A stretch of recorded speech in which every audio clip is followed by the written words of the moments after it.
everybody. Welcome back to Crafting and Crime Daily. I am your host, Rebecca, aka Crafting Journey. And sorry about no show yesterday, but I was recording my Christmas premiere. It's a 1 hour show. It's part of a whole 72 hours of different creators, mostly diamond painting creators. Some do other crafts, some do crime. I filmed an hour-long video. Each creator filmed an hour-long video that will run. These videos will run for 72 hours, starting on Christmas Eve. They'll run through Christmas Day, Boxing Day. So if you want to tune in, it's a great thing to listen to. You might find some people that you enjoy that you just didn't even know were out there. So I have finished my 1 hour, was working on this hat. I know it's hot pink. Could you just die? I know. Yeah. So mine will air at 2 p.m. Central Time on Christmas Day, but it's also available as a podcast that you can listen to on YouTube Music anytime. And it's sort of a retrospective of all the trials I covered this past year and what crafts I was working on while I covered those trials. So a fun little look back. So today we're, still doing the 12 days of Christmas. I skipped a day yesterday. So let's go to, I think we're on day 10 now. I didn't realize that Christmas Day is actually the first day of Christmas, and then you count forward. Well, who knew, right? This is 11. That's not the one we're on. This should be 10. 10 lords are leaping, 9 ladies dancing. So we got 2 more after this. Yes.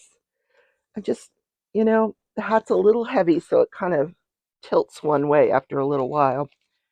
So number 10, let's open it, see what we got. We're going to get to the trial. Don't worry.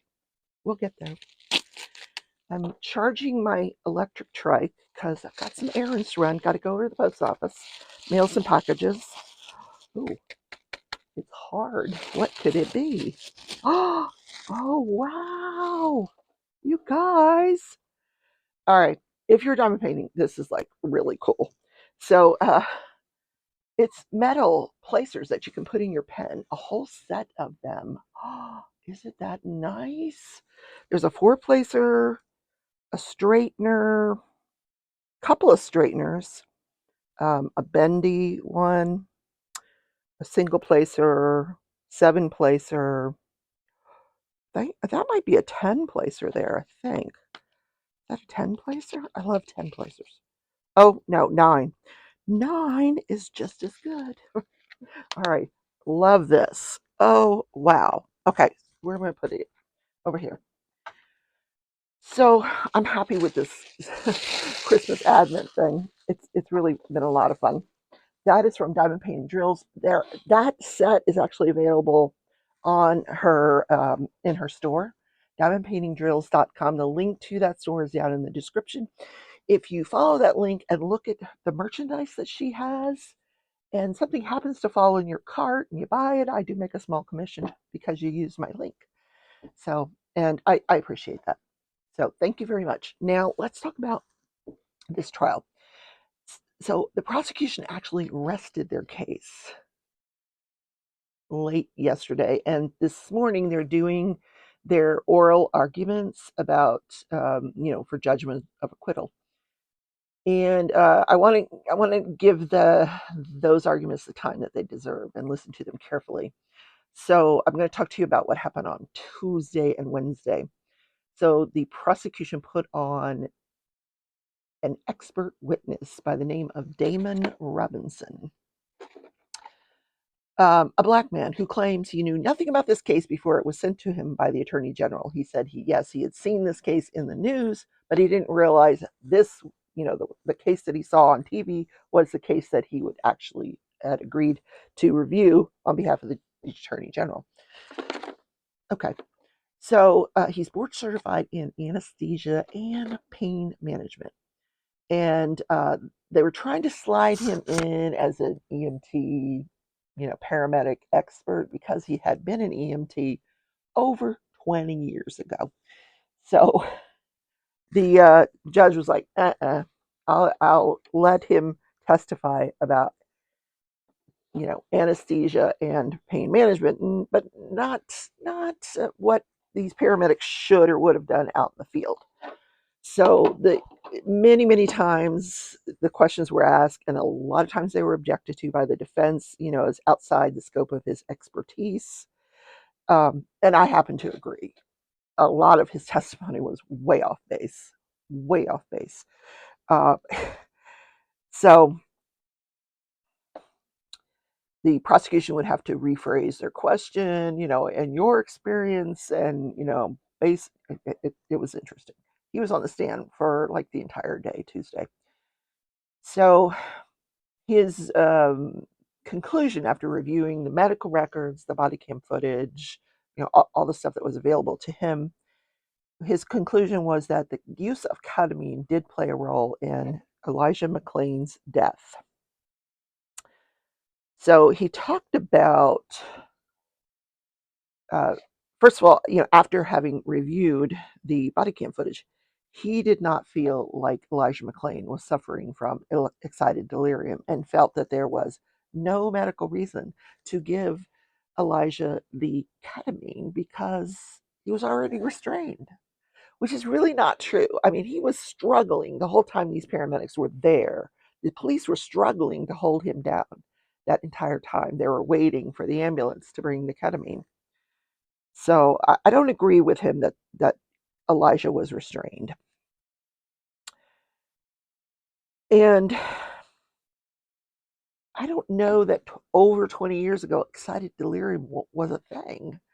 We didn't have that, these exotic drugs out there that were causing this superhuman strength, or, I mean, maybe certainly psychosis could have caused it years ago as well when he was in EMT, but they certainly weren't using ketamine back in his day. I say that like 20 years ago feels like yesterday to me because I'm old. So what am I working on? I'll get back to the trial.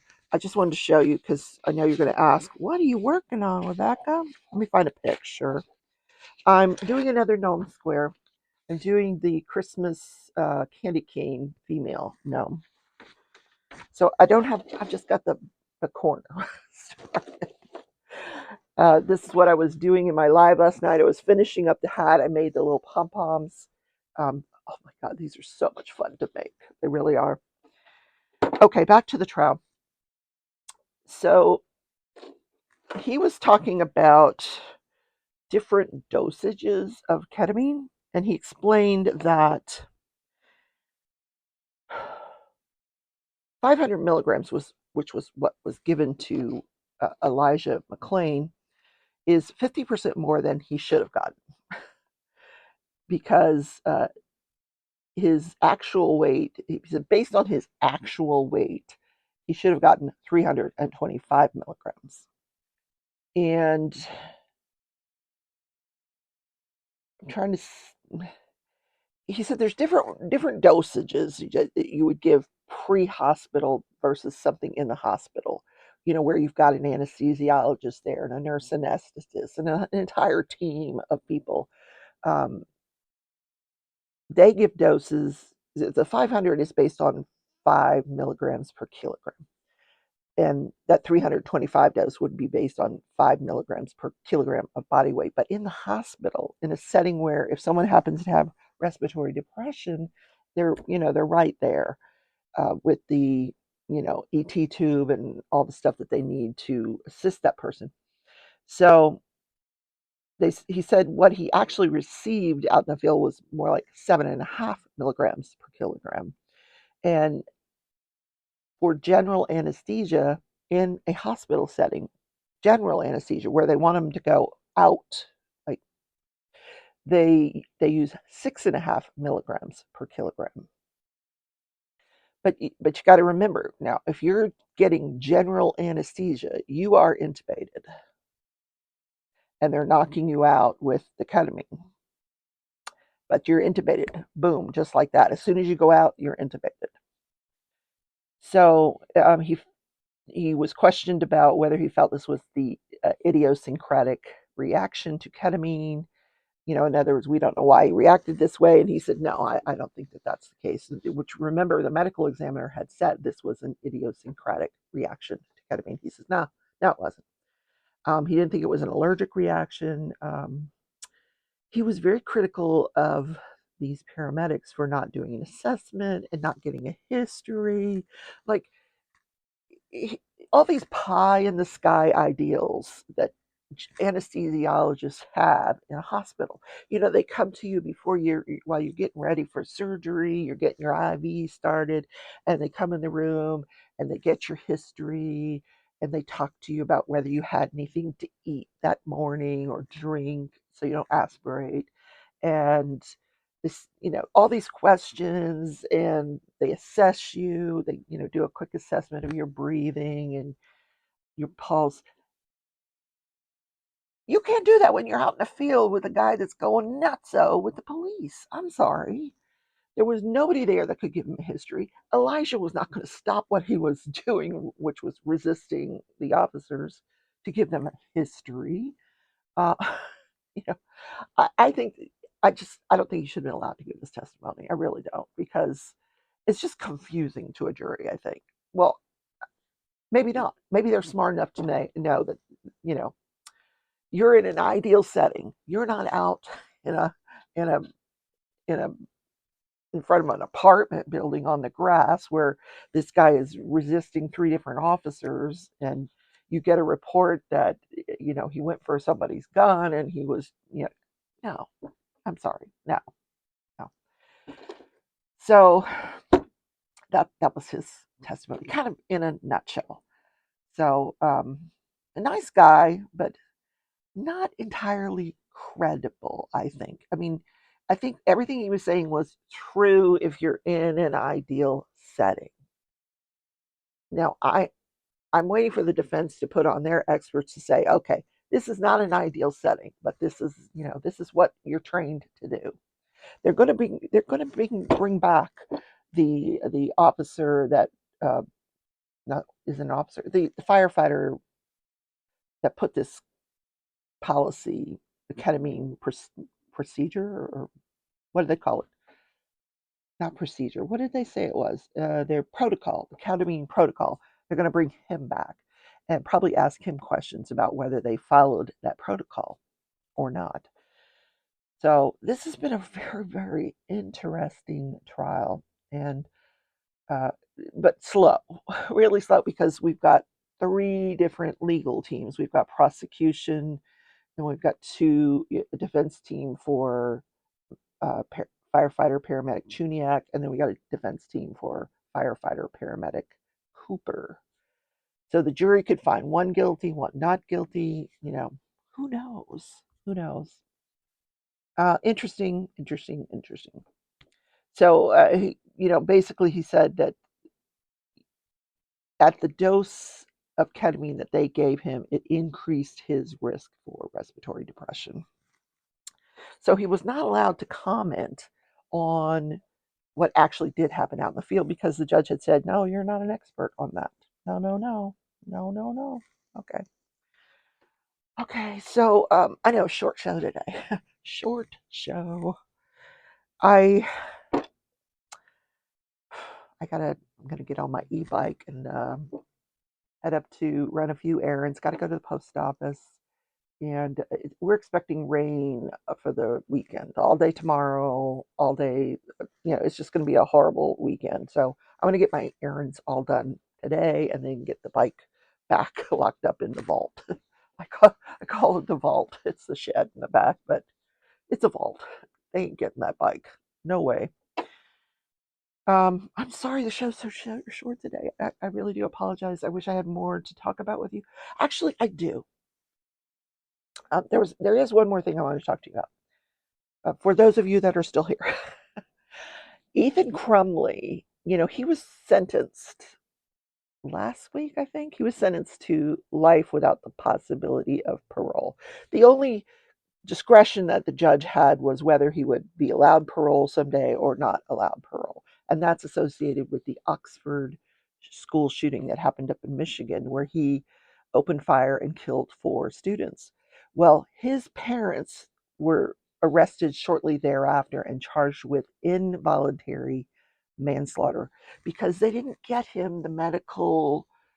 Uh, they had all these warning signs that this kid was not right in the head, and they didn't get him any psychiatric treatment.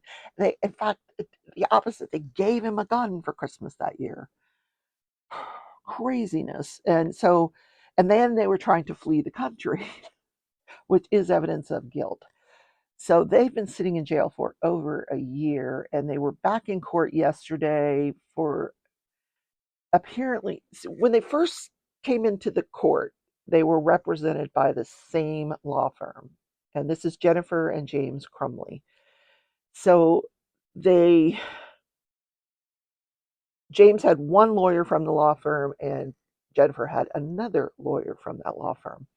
And they waived any conflicts. They said, no, we want to go with these lawyers. So they apparently now a conflict has arisen between Jennifer and James, which I kind of figured that's where this thing was going to head eventually. They were going to start finger pointing, because the longer you sit in jail, the more pissed off you're going to get at your spouse. Just the way it goes. So I think they have the same lawyers, but they had to sign a waiver because this conflict has now arisen that I didn't really understand it. That they understood that there was a conflict, but they still wanted to go with these lawyers, apparently.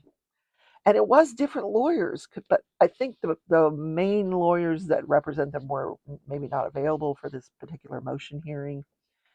So they had some other lawyers from the firm represent them. So they both signed a waiver saying, no, we want these lawyers, and we know there's a conflict. And so I said all that to say this, but Jennifer Crumley, she's only 45 years old. And when she first went into prison, well, she's not in prison, they're sitting in jail.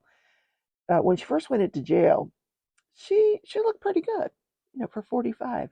She walked into that courtroom yesterday. I didn't recognize her. Oh my God. She has put on at least 30 pounds.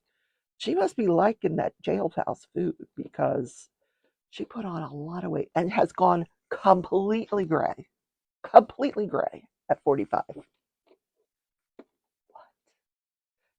She just didn't look good. She didn't look good at all. And James, he's lost some of his hearing, and he had to have a hearing aid. And I guess jail ages you because, and not gracefully, I might say. So, yeah, it's really having an impact on these two individuals. And this, I don't know when their trial is set for, but it's going to be a landmark trial. This is the first trial that I know of where parents are being held responsible for the actions of their child during a school shooting. And I just want to say it's about time. It's about time that they held the parents responsible.